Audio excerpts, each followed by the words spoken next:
And we go, what a request. What a request. Now see, there's something else along those same lines. Adult children have been omitting this for a long time, both in their professional lives and their personal lives. And that is this, is that we learned at a very early age that we couldn't trust anybody. That we could not trust anybody.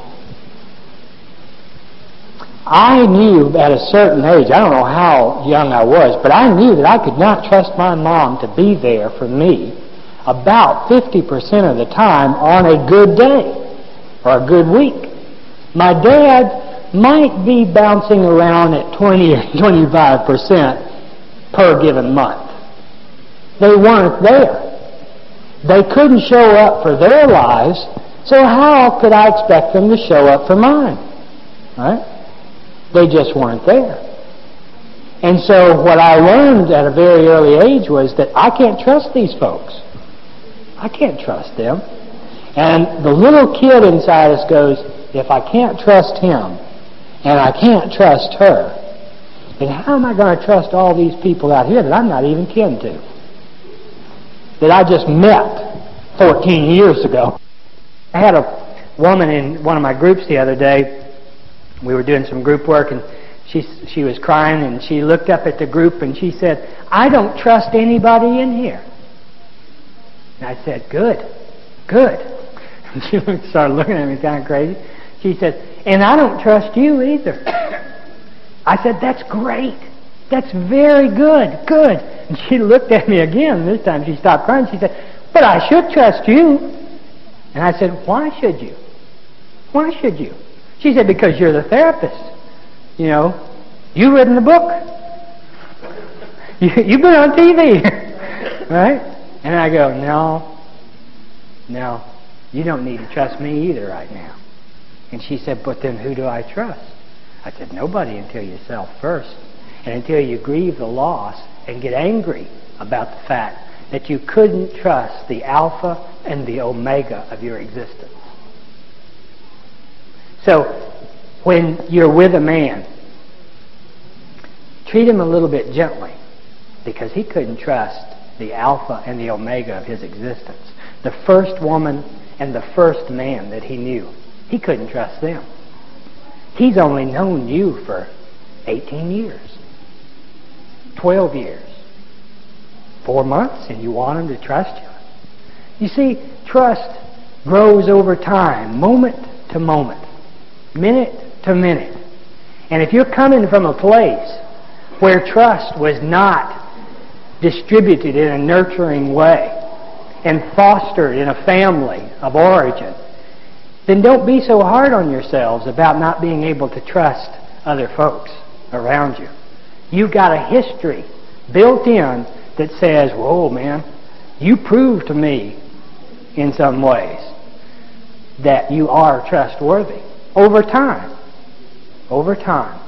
But adult children, we have this habit, we have this pattern, we got lots of them, I got to do, of saying, we love adult children, particularly when they date each other, they get with each other and they want to know everything about them right then.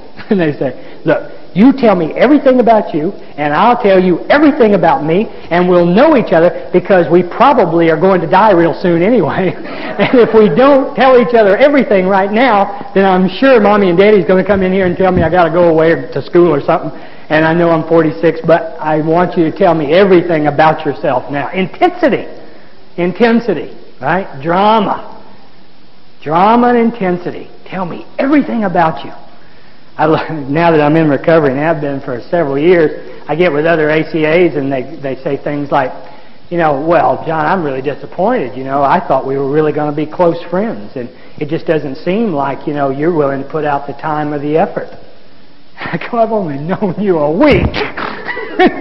A week is all I've known you. And they go, yeah, but, adult children of alcoholics believe that the world's going to end any day. So we got to get all we can in that 1 week. Right? You have that feeling? It's the same thing about recovery work for every ACA. They go, okay, I'll give this stuff 6 months. 6 months. If it doesn't take, then I'm out of here and I'm going to go find another therapist or another workshop or whatever. And 6 months is really like most of them can make. What they really want, what we really want, is to be fixed yesterday. Because we've carried enough pain for all these years. So we get with men and women who are coming from the same place, but men particularly, flying boys, flying away from feelings, flying away from commitments, flying away from their own bodies. What do? How do they exist in relationships? How do they treat the women that they're with? I'll tell you how they treat them. They treat them just like their dads did. Mostly. Or some of them will rebel against that and treat women like their moms treated their dads. That happens that way too. And between the two, neither one of those ways do what? Neither one of those ways work. I ask at my workshops all the time, I say, if I took the dad out of you and set him over here, and I took the mom out of you and set her over here, what would be left? You know what the overwhelming answer is? Nothing. That's the answer. Nothing.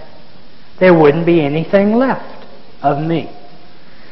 And, you know, if that's the answer, it's real hard to be in relationship, isn't it? Because what that says is, okay, me, my mom, and my dad are going to get with you, your mom, and your dad. And the 6 of us are going to get in that king-size waterbed over in Austin, Texas, and we're going to rock and roll.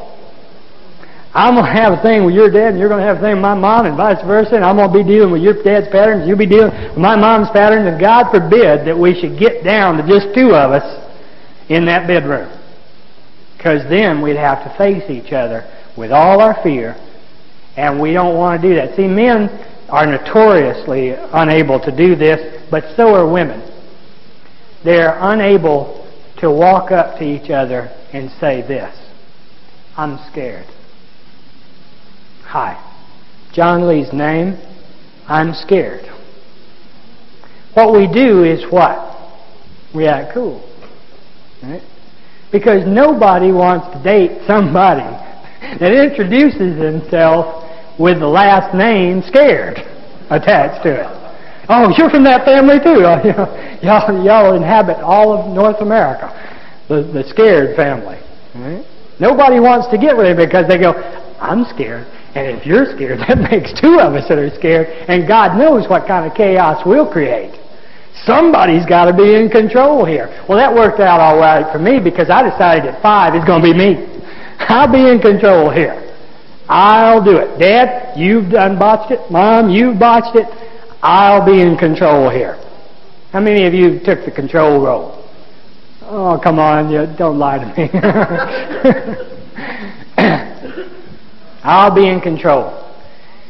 You ladies ever met a man who wants to be in control?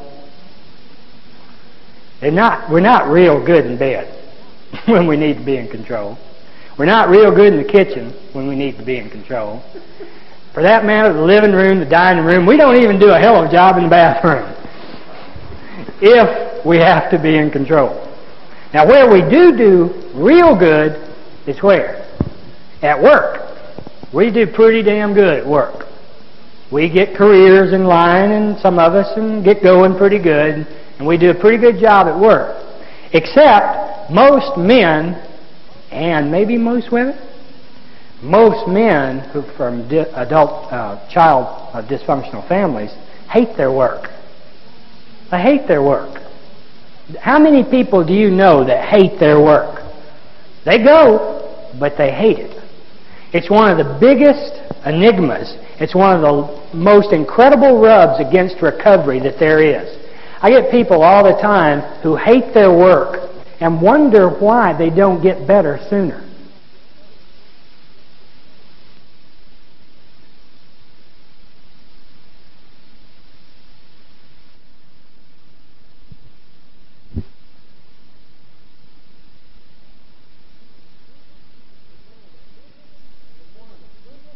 It's one of the biggest enigmas. It's one of the most incredible rubs against recovery that there is. I get people all the time who hate their work and wonder why they don't get better sooner. You know, you have people like that. Maybe you are one of those. They go, "God, man, I've been in recovery for 4 years and I'm not getting better fast as I want to get. Why is that, John?"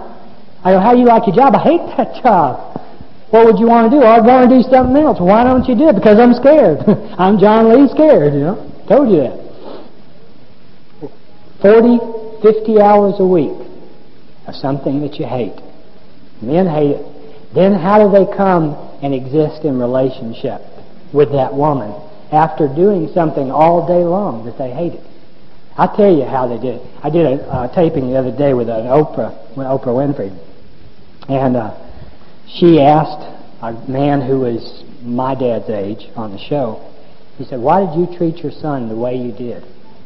He got real still and he got real quiet and he said, "I was frustrated." And it just like, it just hit me. You know, frustrated. She said, "Well, why would frustration cause you to do it?" She said, "Because I never did what I wanted to do in my life and I took it out on my boy."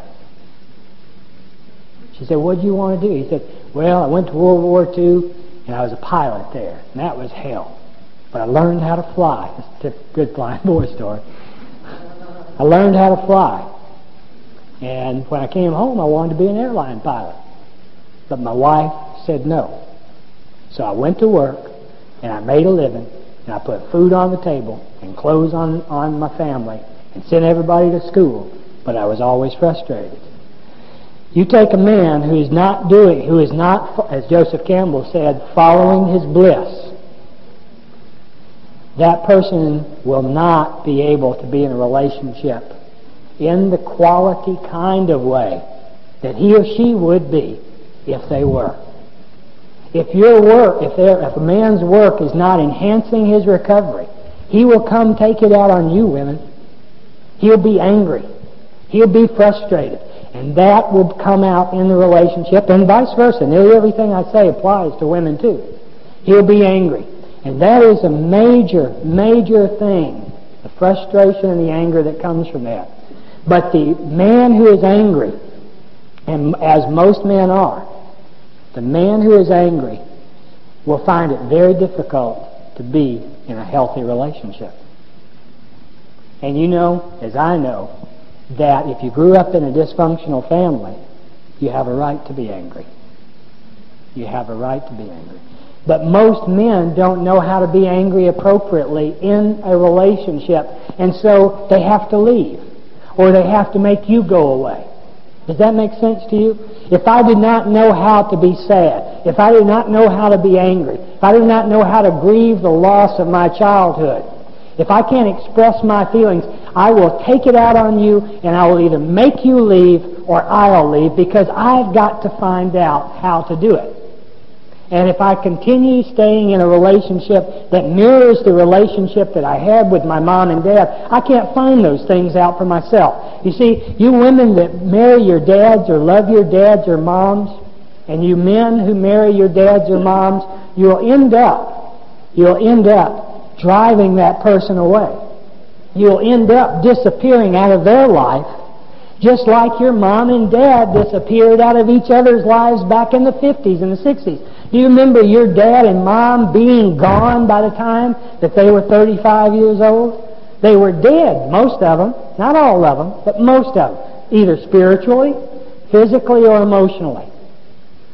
And one thing we decided was to never be like that. And so if I have a woman in my life that is so much like my mom, who am I going to act like until I get into recovery and do the work?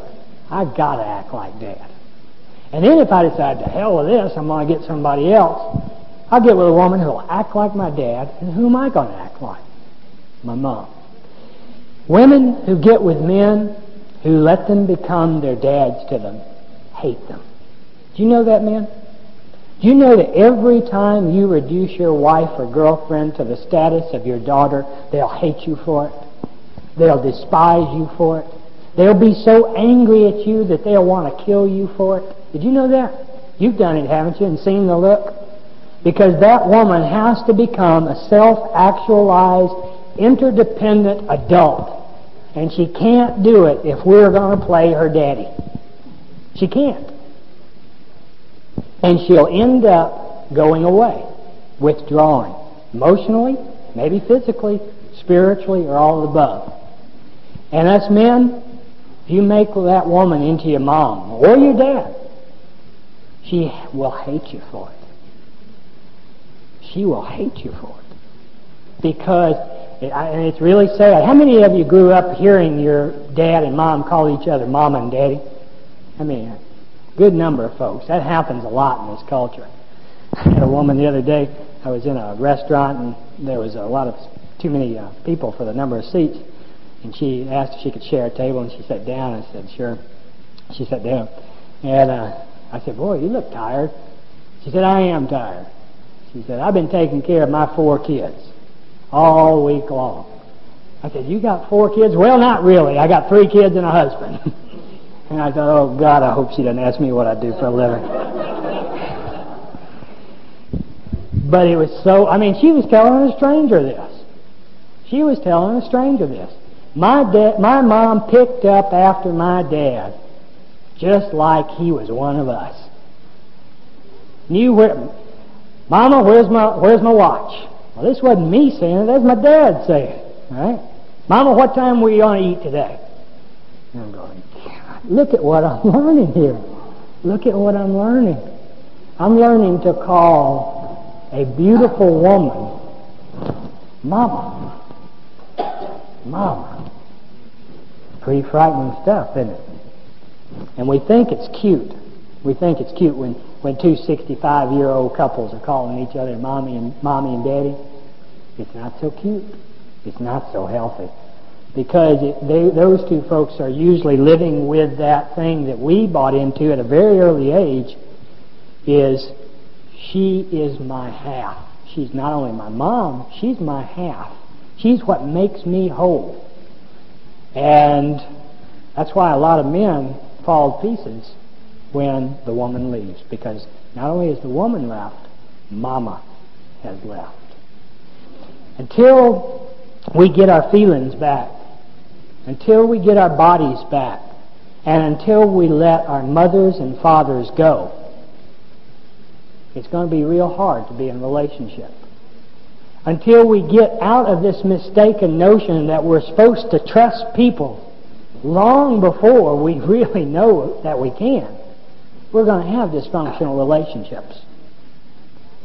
But how do you get your feelings back? It's a hard one, isn't it? How do you get your body back? All I know is that when you get your body back, you get your feelings back, and you get your memories back. And then your history gets straight. And then you remember the way Dad and Mom really were with each other. And then you remember how you felt about that, and you'll feel how you felt about that, and then you'll do something about it. And it'll usually entail a lot of grief work and a lot of anger work. You see, I had to get angry at my dad.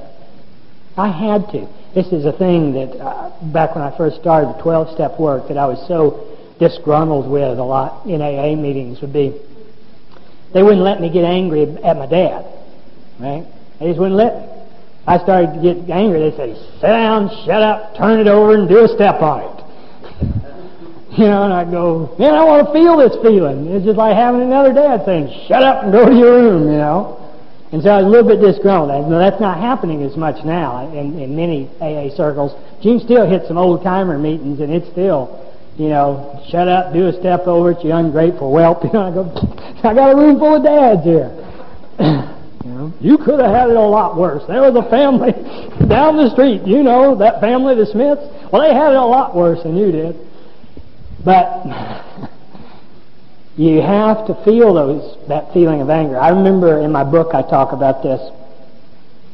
I went home to visit my mom and dad to talk to them about a lot of this stuff that I was going through. I'd just broken up with the woman that I loved more than any woman I've ever loved in my life. And she had left me, predictably so. And actually, I ran her off. And I was in a lot of grief, but I saw my dad, and this is a scene from my book. I saw my dad. We were sitting there, and an electrician came in the house to do some rewiring.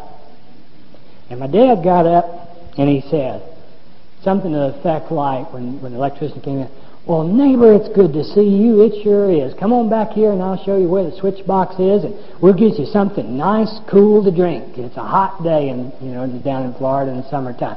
So he came back in, and he yells at my mom. He says, "Get up and get that man something to drink." I was going, God, what is this? He's as nice as he can be to the electrician, who he's never met before. He's never seen in his life before.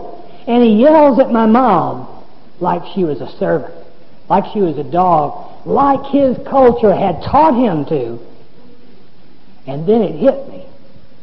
My God, that's where I learned it. That's where I learned to put on a smiley, friendly face to everybody out there and then treat the woman that I was living with like dirt. That's where I learned it from. I did not come into this world knowing how to do that. And I got angry. I'm still angry thinking about it right now and feeling about it. My dad showed me how to treat women like crap. And then we wonder why we can't have good relationships. And I had to get angry. I had to weep about that for a long time. And then, by God, I had to change it. I had to get the information, get the tools, get the help. I had to change it. It had to stop there. I was not going to have a son or a daughter saying, "I learned this from my dad too." But that's where it came from. And I never knew it until that day. My dad taught me.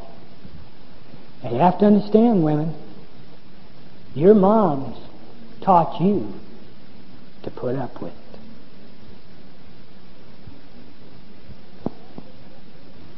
See, my dad couldn't have kept doing it if my mom hadn't learned that it was her role and responsibility to put up with it. And women flock to flying boys like crows do to cow dung. You ever seen that out there? You always wonder, why are they getting around all that cow dung? You would think they'd go the other way. That stuff smells. Crows flock to cow dung like women flock to flying boys who are dramatic, who are intense, who need fixing, who need help, because we have so much potential. Right? I mean, we do. You think about it. We have so much potential, especially those of us who read a little bit, look pretty good. We got a lot of potential. Right? So if that woman will just come to us and love us enough, why, then we'll be okay. We'll be fixed. We'll be spit shine, ready to be taken out for the evening. Right? How many of you women, you don't have to raise your hands and embarrass yourself, but have tried to fix your man and put up with a bunch of bullshit in the process? A couple of volunteers back there going, 3 women, okay. Now, I know it's a bunch more. Now, question. How many of you men have put up with a bunch of bullshit and tried to fix your woman friend? Yeah. See, it goes both ways. A lot of what I'm saying is not just one-dimensional and one-directional, unilateral. It's both. It's both. And we keep trying because there's so much potential in trying to fix a parent that we have in that circumstance of being with a partner who reminds us of a parent. So until we get our feelings back, until we get our body back, and until we let our parents go, that's the thing that I spend most of my workshops in doing, is letting the parents go. Letting the parents go. Most adult children do not want to let their parents go. You know why? Because we never had them. And if we did, it was just barely. And most adult children, men and women, are still giving their parents the possibility, even 20 years after they're in the grave, to be the parents they never had. Did you know that? And if they're not doing it through the actual parent, they're doing it through the partner. Still waiting on them to parent them in a way that they couldn't back then. Let alone now. Now that they're old, they don't even know what we're doing for a living. And my dad still goes, "What do you do?" "I write and talk about you."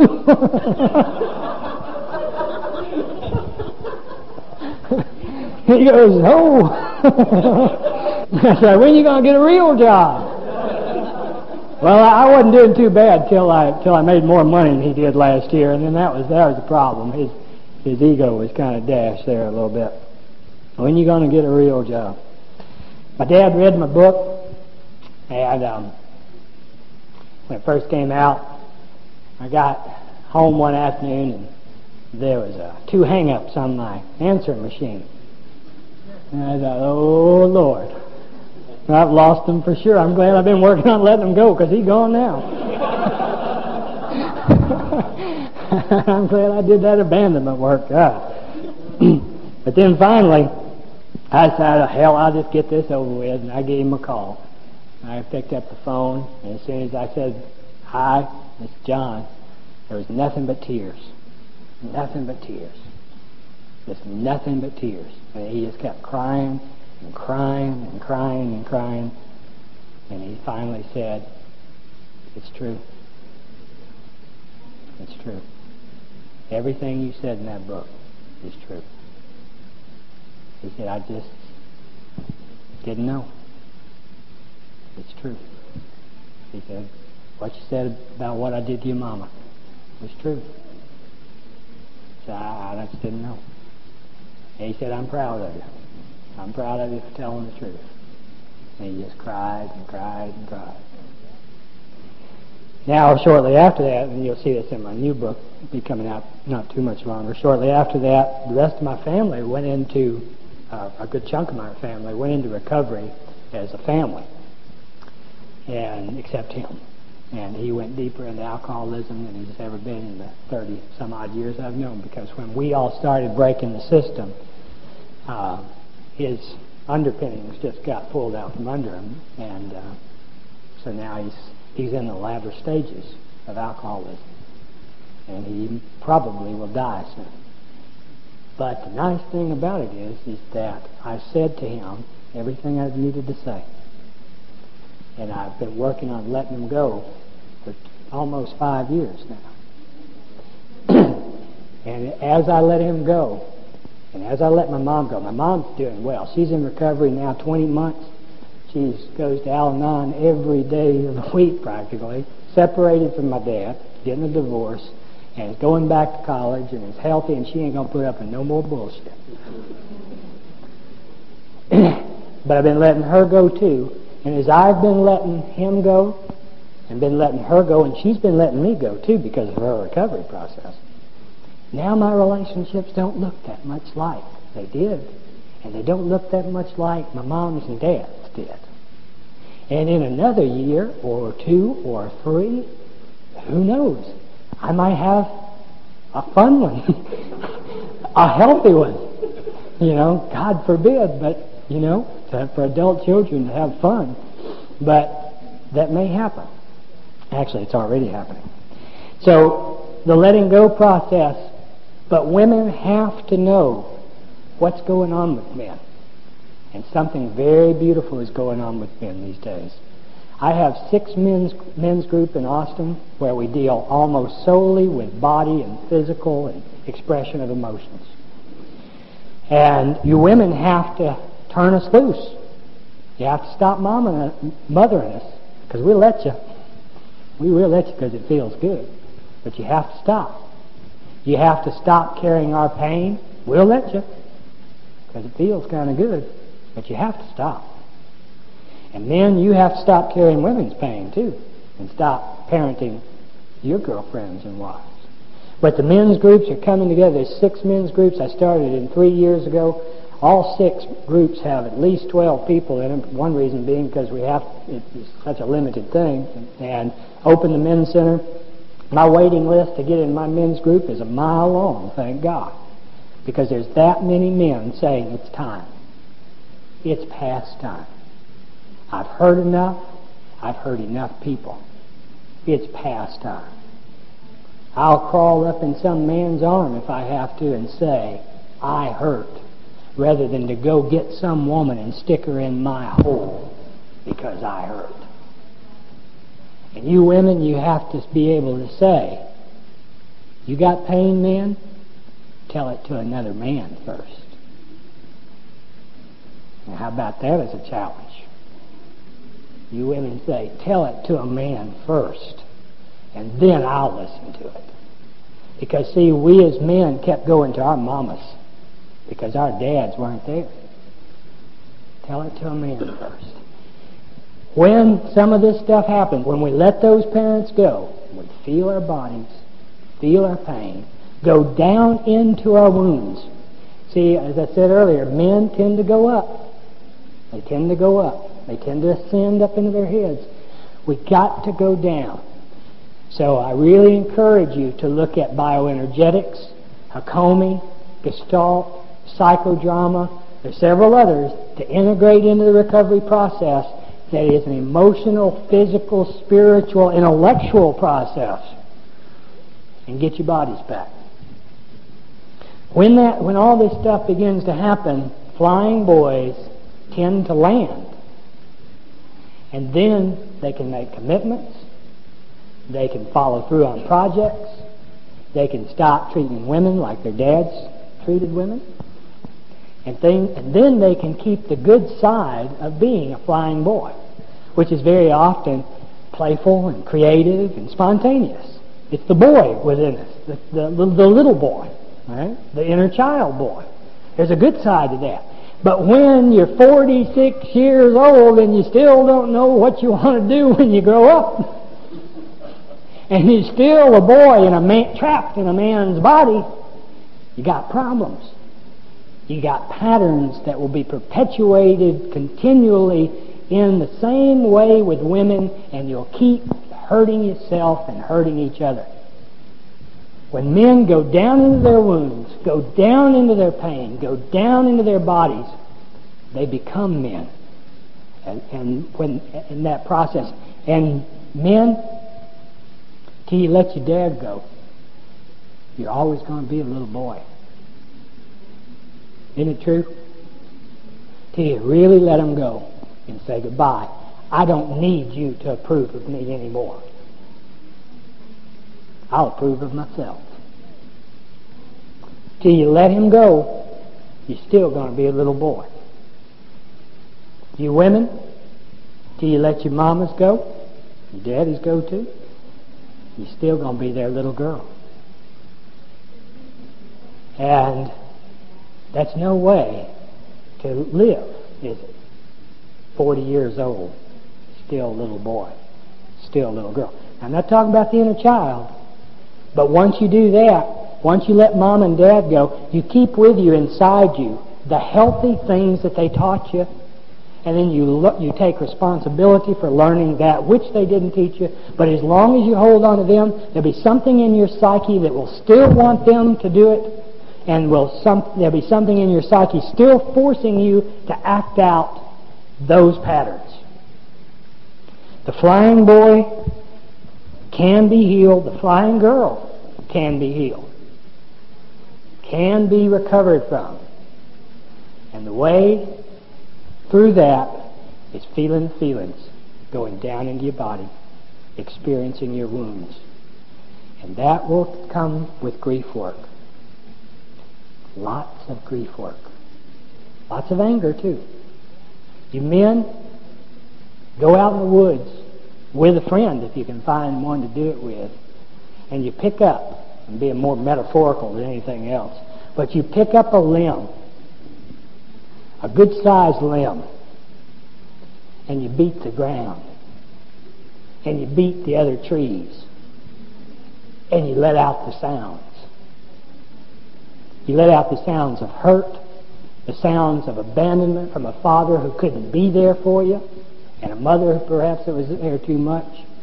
And you let out the sounds and you reclaim your masculinity that you gave away when you said, rather than being like that jerk right there, I'll not be a man. I'll be an imitation woman before I'll be that. You reclaim that, you make your sounds, and you let your tears come out. And you get out of your codependency long enough to not give a shit what anybody says about your tears as you're walking through the grocery store crying. Or wherever it is somebody catches you doing it. And if they walk up to you and say, what are you crying about? You say, I'm crying for my manhood. I'm getting it back. And nobody is ever going to take it away from me again. If they do, I'll pick up a limb. Because I went out and did it the other day. And nobody's ever going to do that again. And when you do, you'll find that there'll be energy, and there'll be a movement, and there'll be a passion, and there'll be a feeling in you that will draw to you healthy women who have done the same thing. And it won't be dramatic, and it won't be intense. It'll be somewhere in the middle. And there's an old Buddhist saying that says, in the middle is where we find God. The thing that I'd like to leave you with is this thought today, and then we'll close, is that men, the women that you're with, the women that you're attracted to, are not broken, so stop trying to fix them. Women, the men that you're with, are not broken, so stop carrying their pain and stop trying to fix them. And if they won't fix themselves, say goodbye. Let them go develop their potential someplace else. And then get back together with them. You'll be able to do that when you say goodbye to mom and dad. So I hope and trust that everybody's in that process as I am. And I thank you very much for listening today, and God bless.